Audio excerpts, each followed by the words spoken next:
अस्सलाम वालेकुम।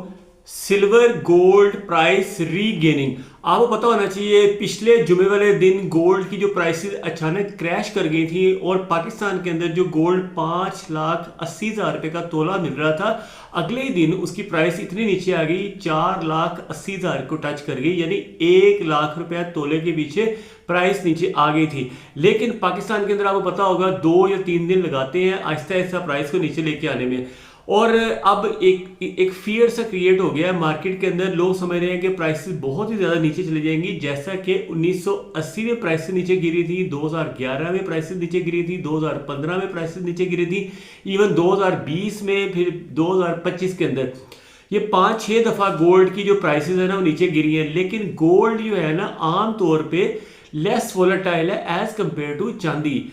जो सिल्वर होता है ना वो आपको पता होना चाहिए 1980 में जब सिल्वर गिरा था $50 से गिर के $5 तक आ गया था, यानी 10 गुना सिल्वर की प्राइस में कमी हुई थी।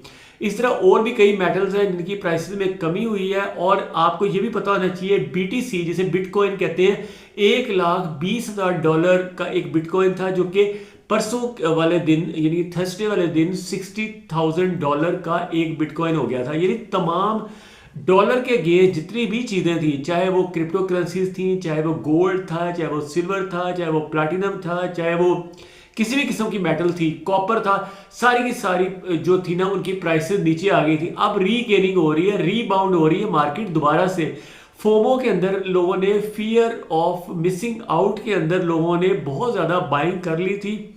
बाइंग की वजह से सिल्वर की प्राइसेस बढ़ गई थी। और पाकिस्तान के अंदर अगर असल प्राइस उसकी मिसाल के तौर पे 11,000 रुपये तोला था, तो पाकिस्तान में लोगों ने 19,000 से लेके 20,000 रुपये तोला भी पिछली जुमेरात को लोगों ने चांदी खरीदी। लेकिन अगले दिन जब मार्केट क्रैश हो गई और वो मार्केट में सेल करने गए तो उनसे लोग 10,000 रुपये तोला भी चांदी नहीं खरीद रहे थे। उसकी 2-3 रीजंस हैं, मैंने आपको बताई हुई हैं कि एक तो चांदी के जो बार्स हैं वो ब्लैक में बिके और जब नीचे प्राइस आई तो उन्होंने असल प्राइस पे भी नहीं खरीदा। दूसरी चीज़ ये थी कि बार्स के अंदर मिलावट थी, यानी 30% के करीब मिलावट है। और लोकली रिफाइंड जो बार्स हैं या ऐसे ऐसे बार्स हैं जो 2 नंबर बन रहे हैं, नकली बार्स भी अवेलेबल है मार्केट के अंदर जो कि पाकिस्तान के अंदर ही बन रहे हैं। एक तो बार्स होते हैं ना स्विट्जरलैंड से आते हैं या दुबई से आते हैं या सऊदीया से आते हैं या ऑस्ट्रेलिया से आते हैं। कुछ बार्स ऐसे हैं जो पाकिस्तान के अंदर ही लोगों ने बनाने शुरू कर दिए हैं। चूँकि बहुत ज़्यादा लोगों के अंदर एक पैनिक बाइंग शुरू हो गई, अब पैनिक सेलिंग भी हुई।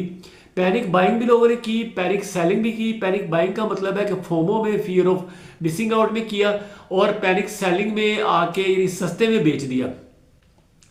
आज है जी 7 फरवरी 2026, कल 6 फरवरी 2026 के दिन मार्केट जो है ना बहुत ज़्यादा वॉलेटाइल रही है, बहुत ज़्यादा वॉलेटाइल। कभी नीचे आ जाती, फिर ऊपर चली जाती, फिर नीचे चली जाती, फिर ऊपर चली जाती।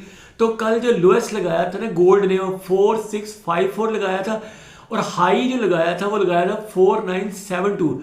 हाई पाकिस्तानी जो टाइम है ना रात के तकरीबन 2 बजे और अमेरिका के अंदर शाम के 4 बजे हाई लगाया था। लेकिन जब अमेरिका के अंदर मार्केट क्लोज हुई है 5 बजे शाम को और पाकिस्तान में तकरीबन रात के 3 बजे थे, तो यहाँ पे बसंत का भी एक रुझान चल रहा है। उस वक्त पाकिस्तान के अंदर जो मार्केट थी वो 4966, यानी ये अमेरिकन मार्केट की बात कर रहा हूँ जो हम वॉच कर रहे होते हैं। 4966 के ऊपर मार्केट क्लोज हुई है।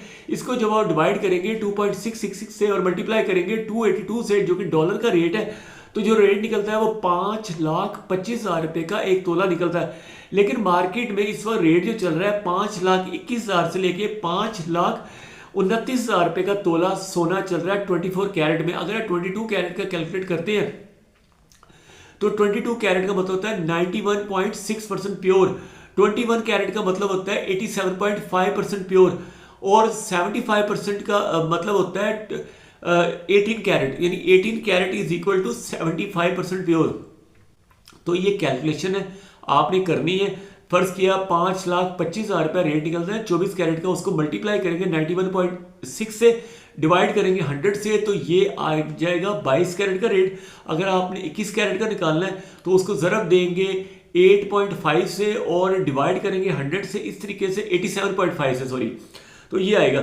सिल्वर का जो रेट है वो निकलता है जी $77 को डिवाइड करेंगे 2.666 से और मल्टीप्लाई करेंगे 282 से, तो जो रेट निकल रहा है 8,100 रुपए का तोला निकल रहा है। सिल्वर ने जो कल का लो लगाया वो $63 पर ट्राई आउंस है और जो हाई लगाया वो $78 है। अब की ड्राइवर्स फॉर रीगेन क्यों हुआ है, उसकी रीज़न क्या है? उसकी रीज़न ये है कि पहले तो ये है कि सेफ हेवन जो डिमांड है ना वो बढ़ गई है सेंट्रल बैंक्स की तरफ से, और इंडिविजुअल कस्टमर्स हैं उन्हीं की तरफ से भी लोगों ने दोबारा से सोना खरीदना शुरू कर दिया जब उनको सस्ता मिलना शुरू हो गया। ख़ास तौर पे डिजिटल गोल्ड जो है ना फ़ौरन सस्ता मिलना शुरू हो जाता है। डिजिटल गोल्ड में लोगों ने शॉर्ट सेलिंग भी की, मतलब ऊपर से महंगे रेटों के ऊपर बेच दिया और नीचे आके बाय कर लिया, क्योंकि डिजिटल गोल्ड में आपके पास दोनों ऑप्शंस होती हैं। आप एडवांस दे के ना सिर्फ ये कि सोना खरीद सकते हैं बल्कि बेच भी सकते हैं खरीदे बगैर, यानी ऊपर आप सेल कर देते नीचे आके बाय कर लेते हैं। ये डिजिटल के अंदर होता है, लेकिन इसके अंदर बहुत सारे प्रिकॉशंस होती हैं, लॉस भी होने का बहुत ज़्यादा खतरा होता है। दूसरी चीज़ ये है कि अब दोबारा से बुलिश आउटलुक आ रही है तमाम मेटल्स के अंदर भी और इवन बीटीसी के अंदर भी, यानी क्रिप्टो करेंसीज के अंदर भी बुलिश ट्रेंड आ रहा है। इस जुमे को, यानी कल जो जुमा गुजरा है, बीटीसी $60,000 से बढ़ के ये $70,000 के ऊपर आ गया और क्लोज हुआ है। और इसी तरह गोल्ड, सिल्वर, कॉपर और क्या कहते हैं उसको, प्लाटिनम और रेडियम, जितने रेडियम प्लग्स के अंदर जो रेडियम लगता है ना वो भी महंगा हो गया और भी मेटल्स महंगी हुई है। आपको ये भी पता होना चाहिए कि लिथियम का जो है ना, लिथियम कार्बोनेट जो लिथियम की बैटरी के अंदर यूज़ होता है, या मोबाइल की बैटरी के अंदर यूज़ होता है, सोलर सिस्टम की बैटरीज के अंदर यूज़ होता है, वो गाड़ियों के अंदर यूज़ होता है, इवन उसकी प्राइसेस भी 3 गुना कम हुई है पिछले 2 सालों में। लिथियम कार्बोनेट की प्राइस 3 गुना कम हुई है, और अगर 3 साल में लगाएं तो 5 गुना कम हुई है लिथियम कार्बोनेट की प्राइसेस। तो इसीलिए लिथियम की बैटरीज भी नीचे आ रही है। तो यूएस डॉलर जो 3 दिन पहले तक बहुत ज़्यादा स्ट्रॉन्ग हो गया था, उसका यूएस डॉलर इंडेक्स बहुत ज़्यादा ऊपर चला गया था, दोबारा से वो नीचे गया है। इसलिए ये तमाम मेटल्स और तमाम क्रिप्टो करेंसीज दोबारा से ऊपर जानी शुरू हो गई है।